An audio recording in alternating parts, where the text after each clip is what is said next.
रातभरि अश्लील भिडियो हेरेर 60 वर्षे भतिजीमाथि बलात्कार, चिच्चाएपछि मुन्टो बटारेर हत्या, थाम्न नसकेर गरे भन्दै दिए प्रहरी सामु बयान। मोरङको धनपालठान गाउँपालिका 5 की 60 वर्षे बालिका आत्तिका सरदारको बलात्कार पछि हत्या भएको घटनामा उनकै कान्छा काका 22 वर्षीय अनिसले अपराध स्वीकार गरेका छन्। सुरुमा उनले घटना आफ्नो संलग्नता नभएको बताए पनि थप सोधपुछको क्रममा उनले अपराध स्वीकार गरेका हुन्। उनले अश्लील भिडियो हेरेर रातको करिब 12-1 बजे सँगै छुटेकी भतिजी आत्तिकालाई ओछ्यानबाट उठाई बाहिर लगेर बलात्कार गरेको खुलेको छ। बलात्कारको क्रममा प्रतिकार र हल्ला गरेपछि मुख थुनेर घाँटी बटारेर हत्या गरेको पनि प्रहरी अनुसन्धानमा खुलेको छ। अक्षय सरदारकी माइली छोरी आत्तिकाको शव शनिबार बिहान घरबाट करिब 100 मिटर पर दुर्गा आधारभूत विद्यालयको छेउको बाटोमा फेला परेको थियो। जिल्ला प्रहरी कार्यालय मोरङकी डीएसपी कोपिला चुडालका अनुसार आत्तिकाका बुबा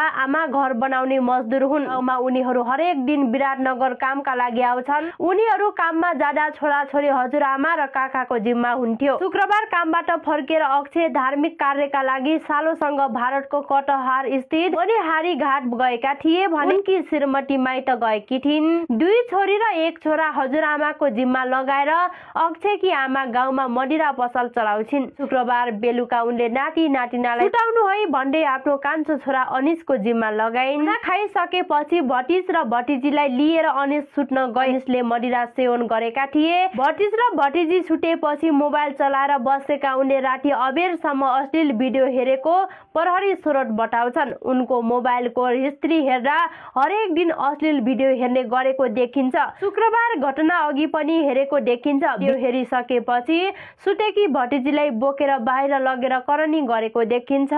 करिब 12-1 बजेतिर बलात्कारको क्रममा बालिका चिच्चाएपछि उनले मुख थिचेको पाइएको प्रहरीले जनाएको छ। त्यसपछि अनिसले घाँटी बटारी दिएको र बालिकाको आवाज पनि बन्द भएको खुलेको छ। अनिसको शरीरमा बालिकाले चिठुरेको जस्तो दाग पनि छ। हत्यापछि राति 2-3 बजेको बीचमा उनले शव बोकेर सडकको किनारमा फालिदिएको र घर फर्केर आफ्नो भित्री कपडा धोएर सुकाएको पाइएको छ। हजुरआमाले हेर्दा नातिनी घरमा थिएनन्। त्यसपछि गाउँमा बालिका हराएको हल्ला भयो। यसलाई सोध्दा चोरी भएको हुन सक्ने बताए। खोज तलासको क्रममा आइतबार बिहान 4:30 बजे आत्तिकाको शव भेटियो। घटनाको अनुसन्धानको क्रममा अनिस पक्राउ परेका थिए। सुरुमा अपराध स्वीकार गरेन। अन्य व्यक्तिको मुभमेन्ट नभएका कारण प्रहरीको शंका उनीमाथि नै थियो। सोधपुछको क्रममा उनले बोली फेरिरहे। कहिले मैले गल्ती गरे भन्दै रोए भने कहिले अरूले मारेको होला भन्दै सुनाए।